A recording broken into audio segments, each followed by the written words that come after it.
ओम श्री गणेशाय नमः। हरे कृष्णा।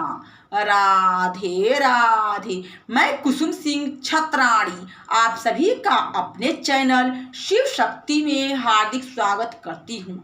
आज मैं आप लोगों को शिव महापुराण के सप्तम वायव्य संहिता के 30वां अध्याय की कथा सुनाने जा रही हूँ। ऋषियों द्वारा शिव शक्ति में निर्गुण तथा सगुण संबंधी प्रश्न।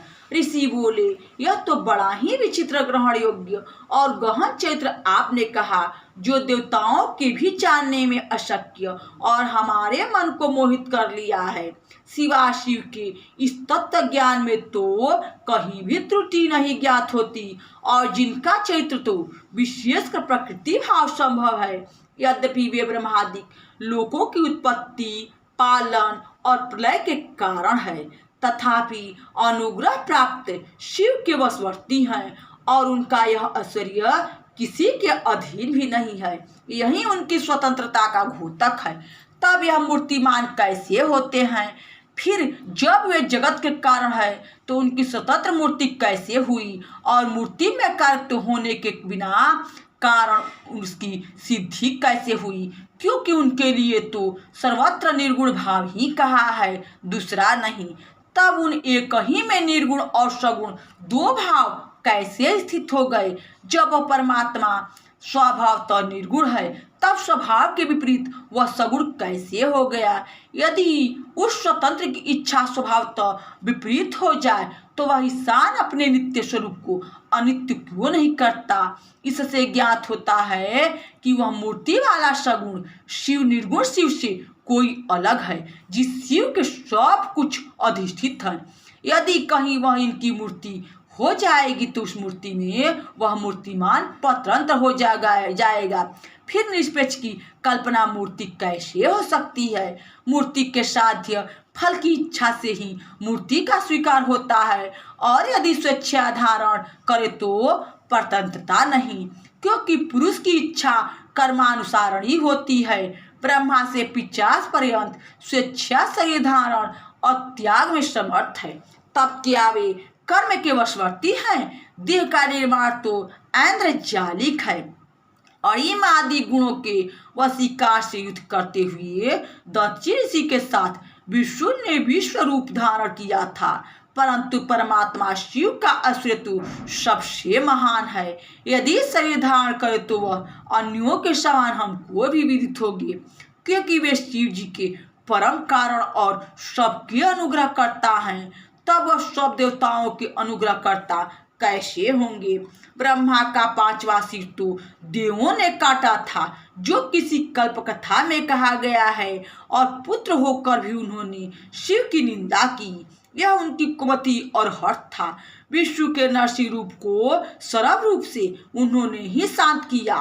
दक्ष यज्ञ में वीरभद्र ने जाकर देवताओं की स्त्रियों और देवताओं को भी दंडित किया।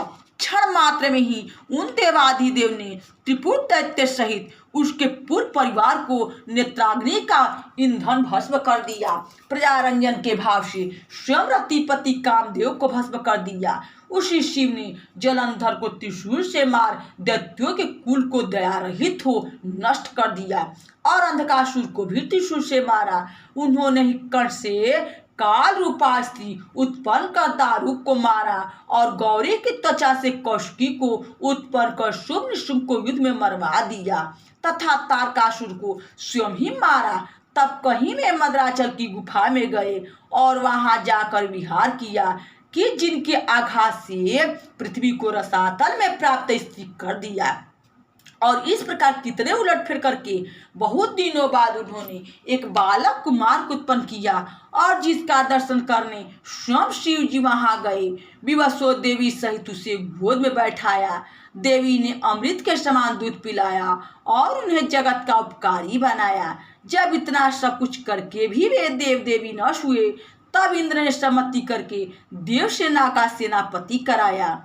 अतः जिसकी इंद्र ने रक्षा की, पश्चात वे शिव जी फिर अंतर ध्यान हो गए। पश्चात कुमार ने तारकासुर का सिर काटा और ब्रह्मा विष्णु आदि ने उनकी स्तुति की। इसी प्रकार जब महाबली रावण ने अपनी भुजाओं से कैलाश को उठा लिया तो त्रिशूलधारी शिव ने उसका यह अपराध क्षमा समझा और अपने चरण के अंगूठे से रावण को पृथ्वी में दबा दिया।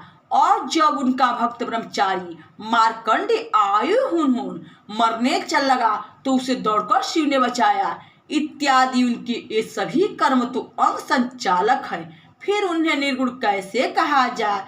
यदि यह कहिए कि ये शिव परम शांत और सबकी अनुग्रह करता है तो ये समर्थ सबको एक बारगी ही मुक्त क्यों नहीं कर देते?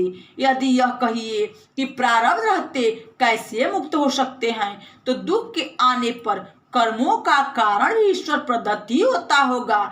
अधिक नास्तिकों सा तर्क मैं क्या करूं? हे पवन देव, जैसे मेरा यह संदेह दूर हो आप मुझसे कहिए। यहाँ शिव महापुराण के सप्तम वायव्य संहिता के 30वां अध्याय की कथा समाप्त हुई। बोलो शंकर भगवान की जय, मैया भवानी की जय। हरे कृष्णा, राधे राधे। भक्तजनों, यह भोलेनाथ की कथा है। कम से कम आप लोग कमेंट बॉक्स में हर हर महादेव तो लिखा कीजिए, जिससे भोलेनाथ की कृपा आप सभी पर सदैव बनी रहे।